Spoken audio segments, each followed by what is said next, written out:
I go into today's manga, I have to warn y'all that I'm covering a manga that contains sex, nudity, rape, violence, and gore. If any of these make you uncomfortable, or a minor, it's best that you don't watch this video. With that said, let's take a look at Berserk. The chapter begins with a man with a prosthetic left arm having sex with a woman. The woman then transforms into a monster and proclaims that he has fallen for a trap. However, he rams his prosthetic arm in her mouth and a sound of some kind rings out. He then gets dressed and walks away, leaving the charred body of the monster behind. He later arrives in a town where he notices a wagon filled with women and children. We then jump to the town's tavern where some of the patrons are amusing themselves by attempting to hit a tied-up fairy with knives. One of the other patrons states he feels sorry for the elf. Wait, that's an elf? No. That thing is a fairy. When I think of an elf, I think of the elves who help Santa get ready for Christmas. Hell, I think of the elves from the Lord of the Rings and the Dungeons and Dragons series. I do not think of a tiny, naked person with wings.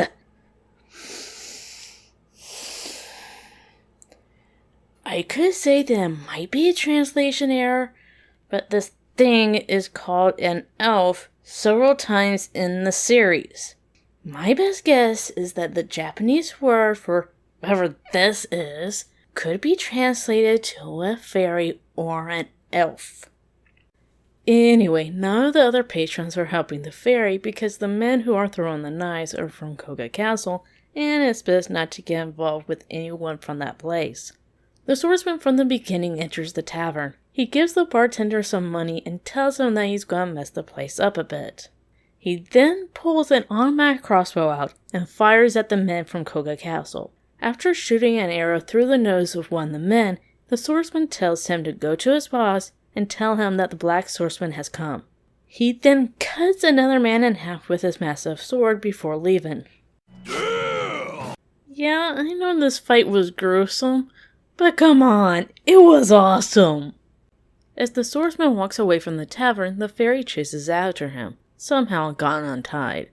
We quickly learn two things about the little guy. His name is Puck, and he never shuts up. Thank God this comic does come with sound, or else I'll be throwing this book a lot. Anyway, the swordsman soon finds himself surrounded by soldiers. We then see him just hanging around while getting tortured. An old man enters the room, and it appears that he's the Lord Mayor. After seeing the power of the swordsman's weapons, he tells him that his actions at the tavern had doomed this town. He also comments that the ruler of those men is a monster who cannot be killed by anyone, or at least any human.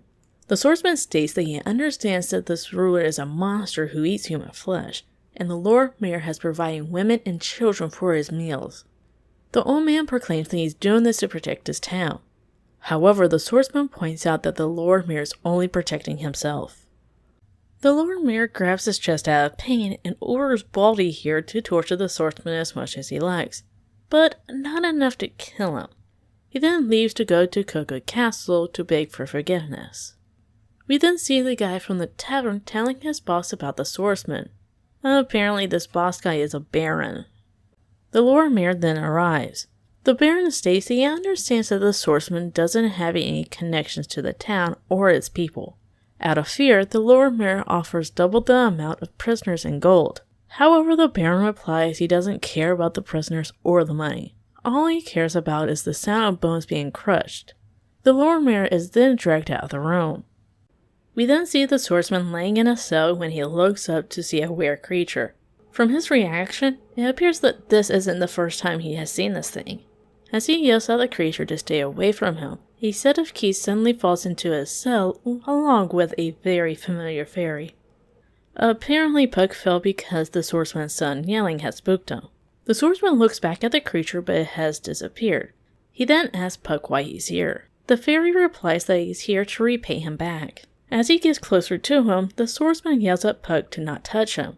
The fairy points out that he is in no position to give him that kind of attitude before hailing him. Puck finally asks the swordsman for his name, which is Guts. Before Guts sets up, Puck notices a weird mark on his neck and asks about it. The only thing that we get out of the swordsman is that it's a brand. When the fairy asks more about it, Gus replies that the little guy will find out soon. He then states that someone will be here to kill him and burn the town down to the ground. Puck asks if he means the men from Koga Castle before asking if he's planning to drag the townspeople into this mess. Gus states that all he cares about is fighting and killing someone. He doesn't care about the townspeople because he sees people who don't have the strength to survive as weaklings. Puck then asks why he saved him. The swordsman laughs and responds with his own question. Why would anyone save a bug like him? Upset about this, the fairy rams himself into Gus's chin before flying away. Moments later, Gus looks out the window and notices a large amount of smoke in the distance. Suddenly, blood starts coming out of his brand. We then see Puck flying over the town and witnessing the townspeople being killed by the Baron and his men. Guts suddenly appears and kills several of the Baron's men with ease. The Baron calls the swordsman a fool for opposing the apostles. The two then begin fighting. After receiving a few blows, the Baron transforms into a snake monster. Even though the fight has suddenly gotten tougher, Guts managed to win the fight. The Baron then recognizes the mark on the swordsman's neck and calls it the brand of sacrifice. Surprised that the Baron knows about the mark, Guts asks him if he knows where the 5 members of the God Hand are. Unfortunately, the Baron doesn't know where they are. The chapter ends with Guts leaving the Baron to burn with the town. Oh boy, where do I begin? Well, I have to admit I love the artwork here. This is the first manga that I read where the art style is very detailed. From the characters to the backgrounds, hell, even the fight scenes are gorgeous. I can't imagine why this manga takes a long time to make just by looking at it.